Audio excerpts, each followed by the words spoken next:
Hey folks, Dan Bird here with the Daily Scan for Veterans Day, November 11th. It is Tuesday.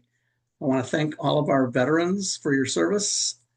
We would not be the home of the brave without you. So I really appreciate everybody's service, those that are veterans. I am not a veteran, but I have a lot of respect for veterans, those that have dedicated at least a portion of their time to serving our country. I really appreciate that. Today it is 3:55. It's 5 minutes before the close. I know this is much later than I usually do this, but I had lots of things I had to do, personal things today.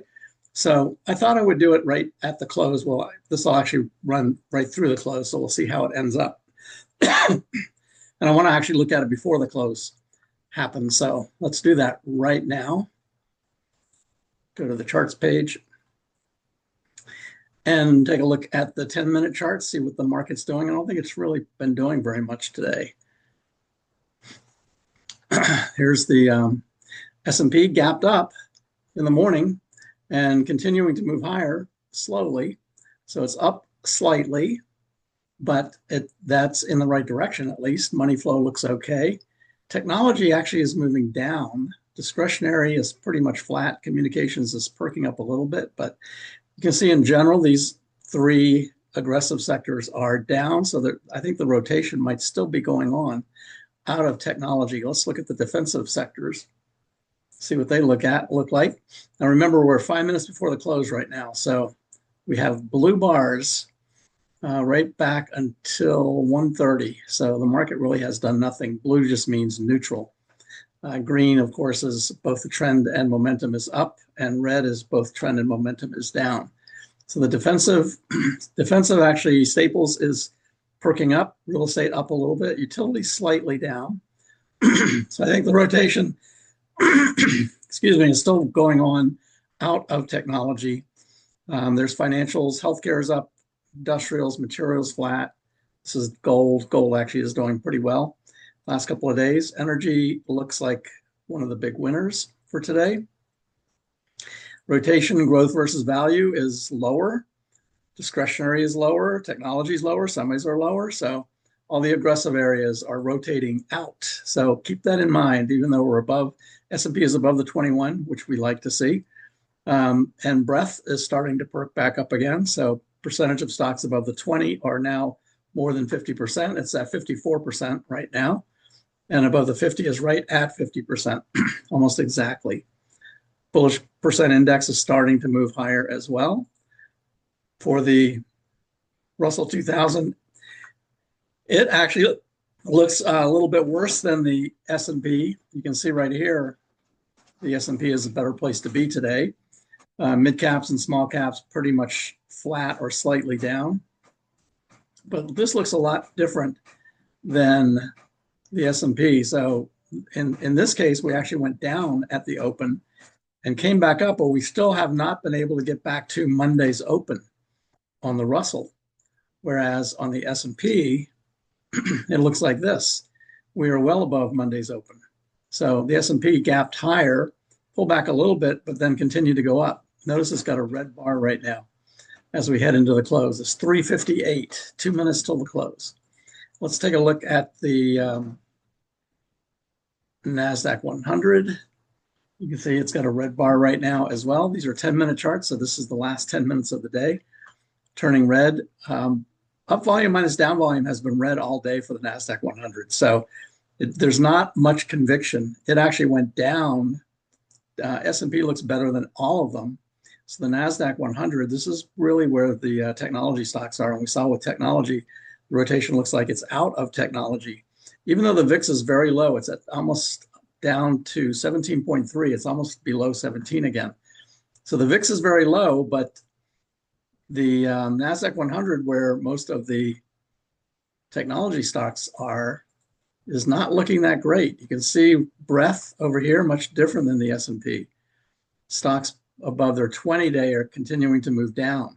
50, 200 is coming back up a little bit, but all of this looks very suspect. Not much conviction in the move. The move really hasn't done much today, frankly. This is what the S&P looks like This is also a 10-minute chart, but just to take a look at it, minute by minute through the day. These are the last few days. You can see starting on Friday, we started to move higher, and then yesterday, big gap up. Today, it moved down and then up a little bit. Right now, you can see the red bar. It's 359 right now. So let's actually go back and watch the close. There's the close. I don't know if you heard my bell, but my bell just went off. So the close is lower, red bar at the end, money flow moving down. Technology continuing to move down. So even though we had a pretty good day, a reasonably good day, up slightly. Up is always better than down, of course, but not much conviction in the move. And still looks like traders are moving out of technology. So we have to keep an eye on that. I'm going to go look at Nvidia in particular, the Mag 7. Nvidia there was a news article I saw this morning that SoftBank has sold all of its Nvidia holdings, everything. I talked about Nvidia last couple of days, compared it to Micron, said that it is actually underperforming its peers as it heads into earnings next week. There's a potential that Nvidia, while I'm sure it won't miss earnings, it won't miss their earnings or revenues, but it may guide lower, and that it will get punished if that happens. So you can see right here now struggling to get back to new highs. So let's look at there's versus its peers right there. All of these large cap stocks are struggling to get back to their highs. Here's Oracle continuing to go down. Palantir moving back lower today. Tesla in a range. Apple is still not back to its most recent high, so that's struggling a little bit, but had a nice day today. AMD starting to move down. Amazon also lower high. Arista Networks broke the lows. Broadcom can't get back to the highs. So here's Costco, GE Vernova. So this basically, Google is actually looking good. One of the few in this list, and Eli Lilly, of course, one of the few in the list that's looking good. So I want to talk about real quick. I've talked about this way back in January of this year, before we had the February sell-off. I talked about this idea. This is the Wyckoff market cycles, and this is how markets typically work. There's an accumulation phase at the bottom where it goes up and down, and usually, especially retail traders, think that it's going to continue to go down, but it just goes sideways right there, and then it breaks through the top and starts to go up. There's a reaccumulation where it has a point of consolidation, breaks out of the top and continues to go up. And then there's a distribution phase where there's a period where it just goes sideways and does not break out through that recent high. And then it starts the markdown phase. And we get the opposite of the markup phase, where we start to go down, get a consolidation, breaks through the bottom and continues to go lower. So how do you know if we are in a distribution phase or if it's just simply another reaccumulation phase? Well, you don't know until it breaks out or breaks down. So if it just continues to go sideways, up and down, your antenna should be up. You should be exercising caution and be watching to see which way it's going to go. So we have about 6 more weeks left to the year. I think the end of the year is going to be positive, going to be bullish, but in general, we might just move sideways through this distribution phase. So keeping that in mind, and then you'll have to just watch the tops and the bottoms to see if we can break out one way or the other. So keeping that in mind, let's go take a look at the S&P right now and see what it looks like. We'll do that here.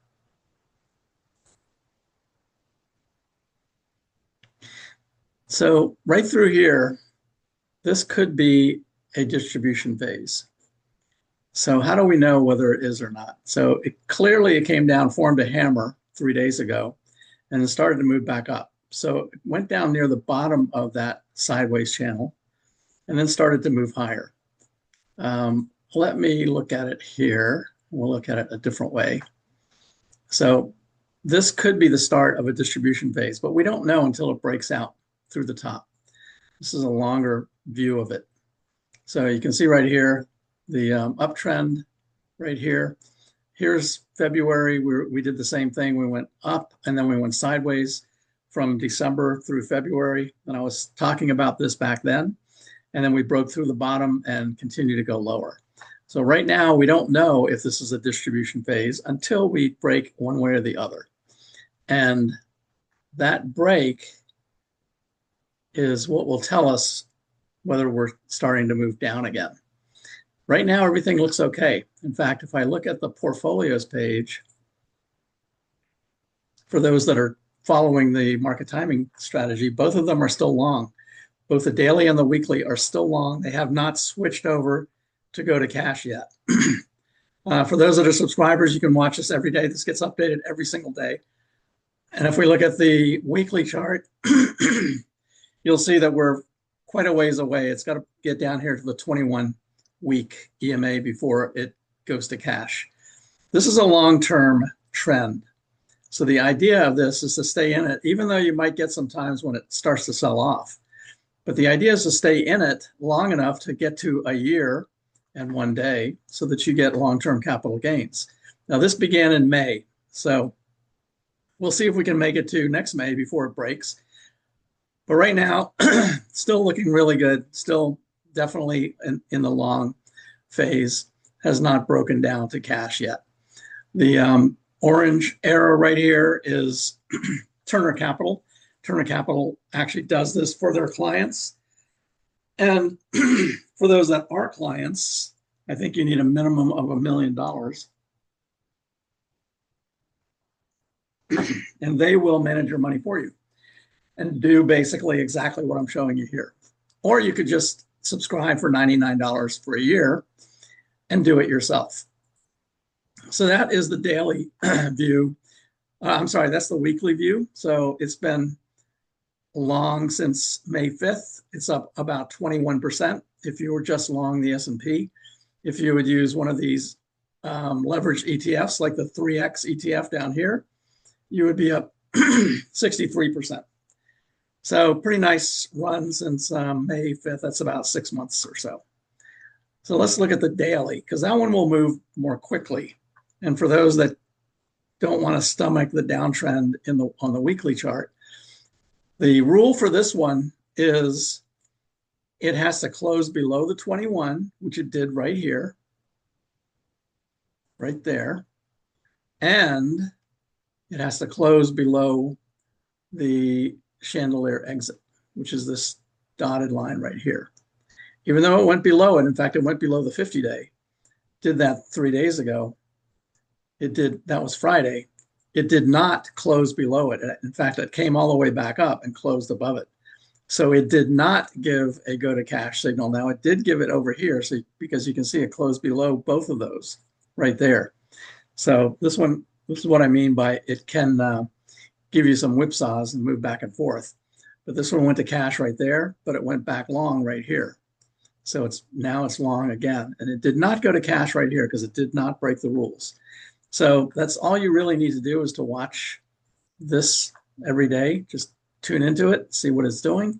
Nothing has gone to cash yet. And now the market is starting to move higher. So this is a great way to play a 401k, for instance, or an IRA. 401k, you don't have a lot of choices usually, but you can move to a cash account, either a money market account or a bond account.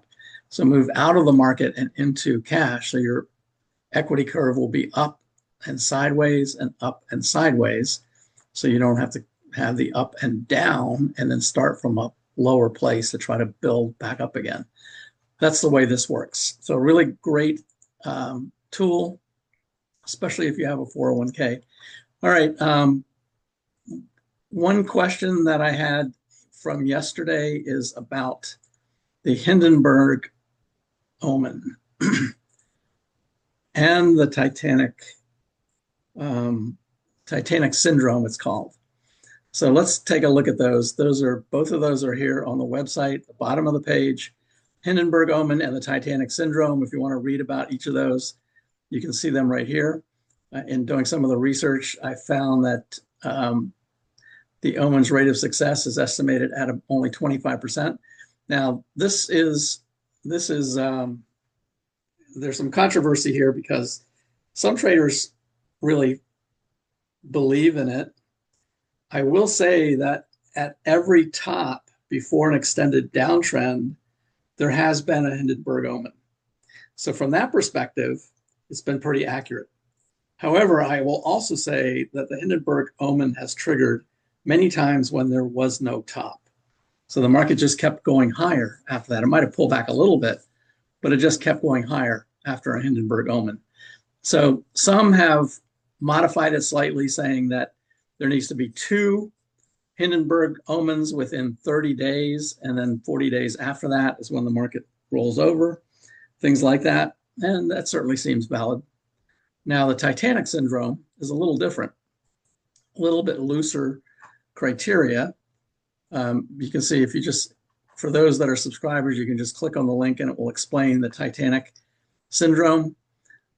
Triggers when a large number of stocks hit new 52-week lows, even as the indexes remain near their highs. So that's what the Titanic syndrome is. Much easier to accomplish than with the Hindenburg omen. Now, this little 12-month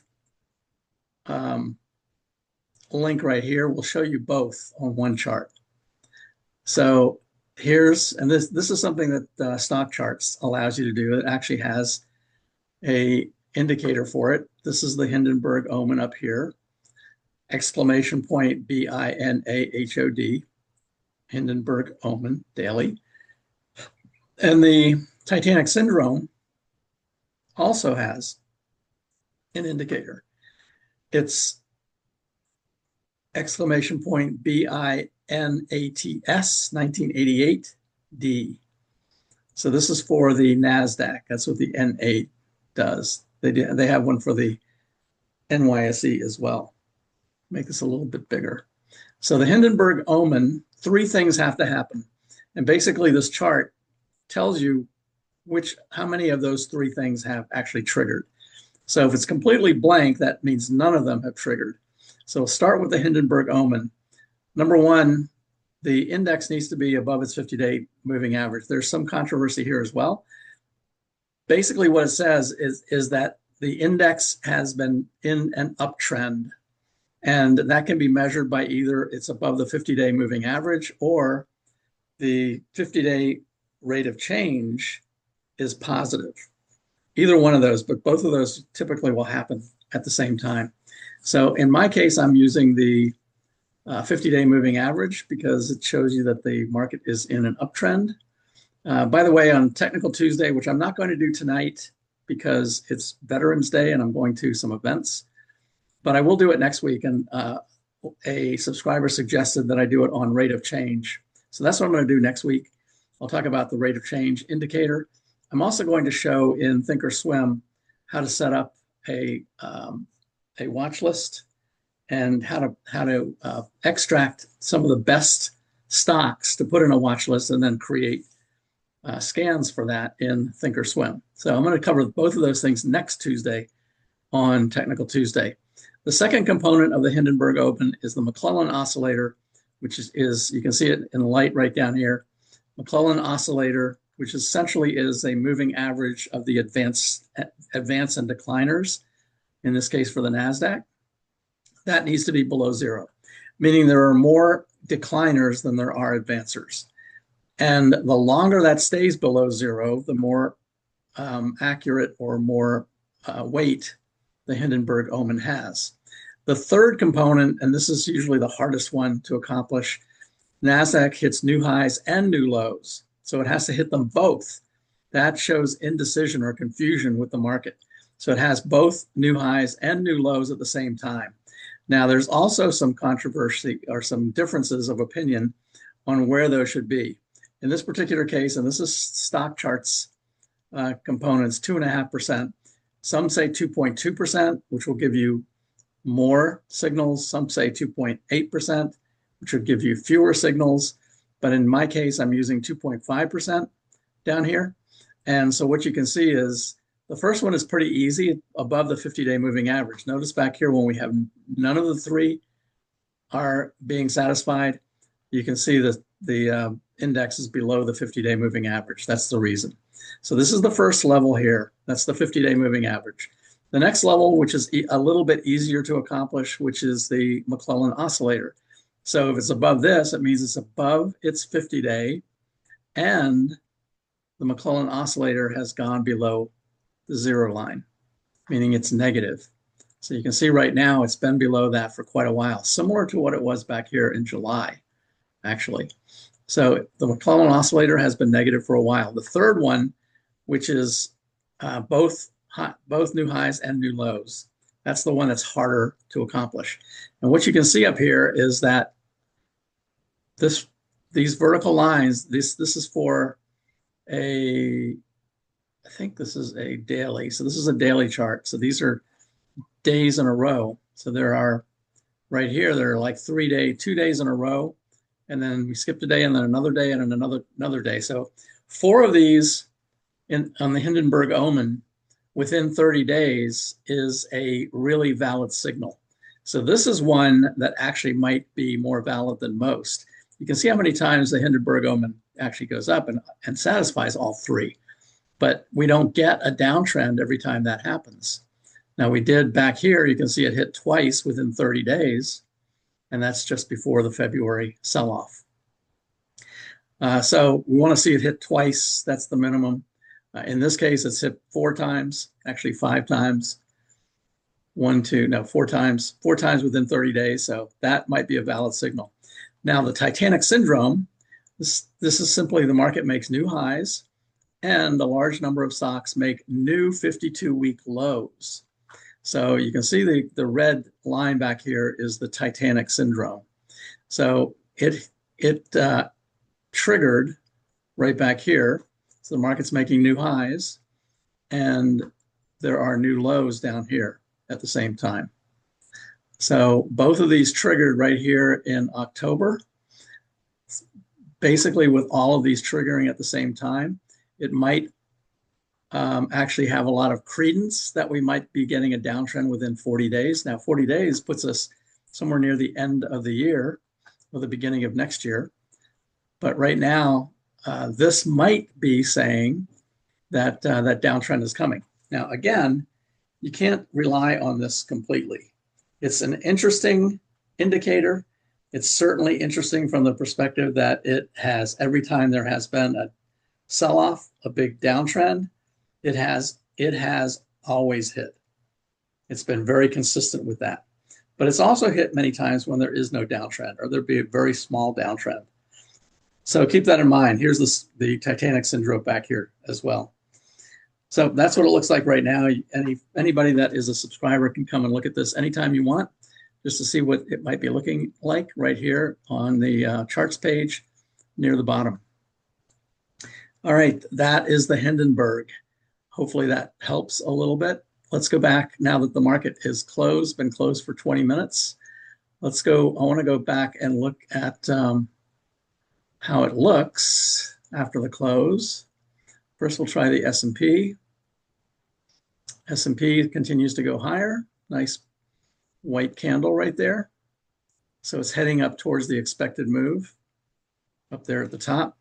And the RSI and money flow is just beginning to bounce off of the 50% line and moving up. And you can see the VIX is moving down. So this all looks very bullish for the S&P. Let's look at the NASDAQ 100, which should be similar. Actually, the NASDAQ is a little bit worse.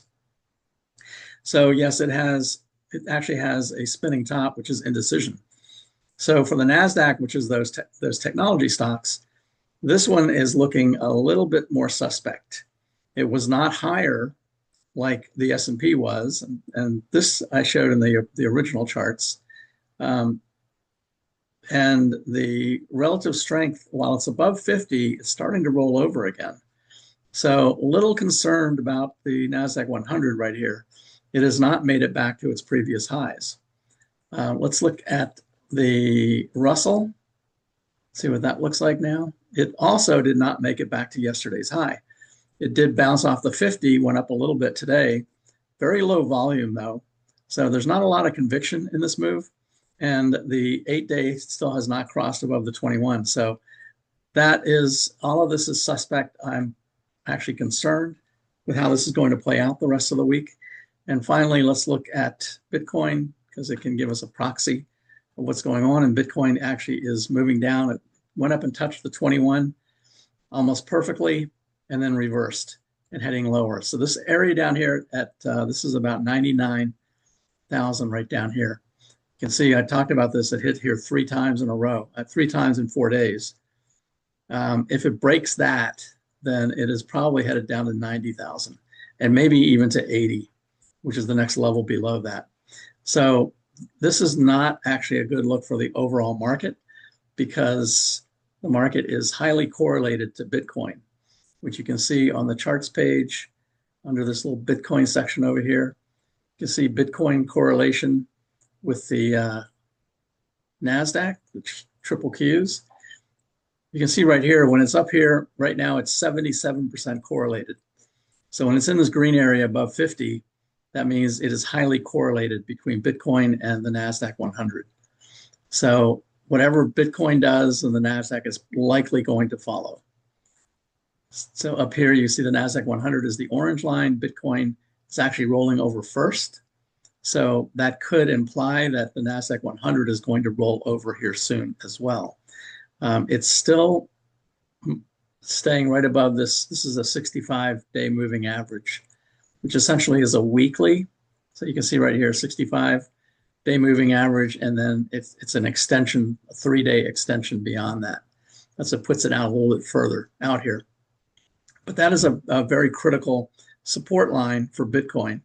If Bitcoin falls through that and doesn't bounce higher, then it could very quickly get down here to 80,000. So that's it for today. Let's see what happens tomorrow and the rest of the week. Hope everyone has a great Veterans Day today. Thank you for your service, those who are veterans. And let me know if there's anything you'd like for me to look at or check into. And stay tuned next Tuesday when I'll do rate of change. Thanks for watching and stay safe. I'll talk to you later.